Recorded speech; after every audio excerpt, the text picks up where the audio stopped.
I grew up thinking love was just a metaphor for lust, and that sex was a conquer of spoils, and girls were a taste to be acquired as soon as possible. I was told to shut up, man up, don't be a punk, stop crying. Ain't no such thing as a sucker punch. Just hit that motherfucker with everything you got and don't stop until you drop him.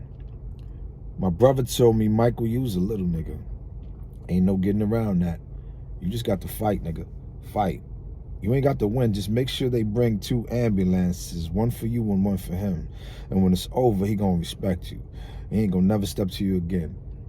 My brother ain't never lied. I ain't never got bullied again. I was told that a real man should always walk on the street side of his woman, open the car door, the restaurant door, slide a chair, make sure she's comfortable before you sit with your back against the wall facing the entrance so you can always see who's coming in.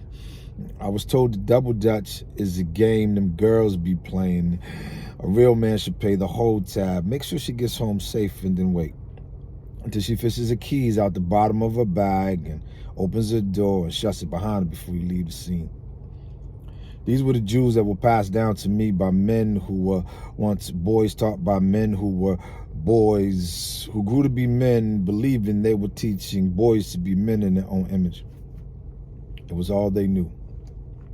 Back then, words like patriarchy and phobia, ideas like feminism and gender equality, with the belief that a man should openly express his emotions, these concepts were as foreign to them as 3 meals a day, a fair trial, innocent before proven guilty, social media, and a father at home. They were just boys who grew up in a controlled environment, and they were my role models. Forgive them, for they knew not what they were doing to me. They are not here anymore. Their culture is being canceled. They can't speak for themselves, but if they could, I'm almost certain they would tell you in their own words this. If I knew that just being a boy was setting him up to fail as a man, I would have stopped the world, got off, and asked for directions. Masculinity. It wasn't measured in doses back then. We didn't have a prescription, so we really didn't know how much of it to take seriously. We just trusted those uncles nearest to us to pour into us the necessary ingredients to make us young boys into grown-ass men. While our peers pressured us young, gifted black coals to be these rough diamonds at home, our elders would heavy hand us a full glass of that manned liquor and tell us to shut the fuck up and drink it straight up with no chaser. And so we did. Exactly how we were showed. Who knew? Who knew that chemistry, one part chivalry mixed with several generations of bitters and a shot of chauvinism, was a mixture too toxic for TV? Not me. Back then, an approach wasn't aggressive. It was expected. And a cat call, it was a low-key compliment. Trust me, I wasn't trying to offend you, disrespect you, or victimize you. On the contrary, I would stop the world for you, Google the earth to find you, rewind time just to rewire my mind so I could be the type of man you expect me to be. Didn't know. I just wanted to say hi. How you doing? My name is Michael. I think you're beautiful. I like the way you look in those pants. I think I saw you on the gram. The way you stand up for your self, bend over, purse your lips, pose for your phone, and that filter you added to your pic made you look even more attractive to me. Forgive me. I almost relapsed, trolling through your blurred lines.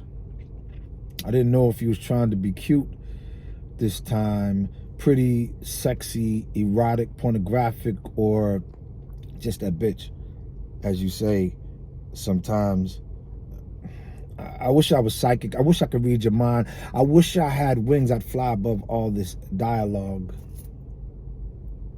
I would fly above all this dialogue. In the meantime, I feel like an outlaw, sometimes, like an unprotected endangered species, like my testicles are a strange fruit dangling from an unpopular tree. I had a dream that my kingdom had come to an end, that my penis was stuffed and dangling from the rearview mirror of a feminist Ford F-150. Shit was scary as fuck. Damn. Let me tell you a true story. While performing poetry in a quote-unquote safe place, my manhood was thrown in my face like a stink bomb tossed from a seat at the table.